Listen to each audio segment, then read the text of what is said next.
question number 19, as you can see, is a para-jumble question, and it is a theta variety, that is non-MCQ. So you're supposed to type in the answer. Now, when I read all of these sentences, it becomes evident that there is a sentence that talks about hedonic utility.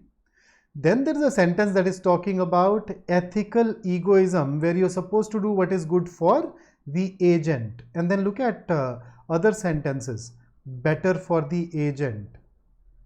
An agent ought to produce. So this basically tells me that 2, 3 and 4 are talking about ethical egoism, whereas first is talking about hedonic utility.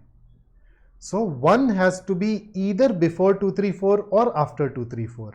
Now, if you look at third says by contrast. Now, if I want to justify the use of by contrast, I need to put something opposite. And sentence 1 can act as an opposite here, right? The net balance of pleasure over pain for all concerned instead of just the agent. And that is why, if I look at it as a puzzle, I'd say that I have these two pieces right here, 1 and 3. Now in 4th, you see this word so, that's a conclusion. What can act as a premise for sentence 4? It can be 3, but it's even better if you combine 3 with 2, right? If, because 2 also mentions if and only if, and 4th has this at the end, even if it is worse overall. So if and only if basically emphasizes this is the only factor that you consider.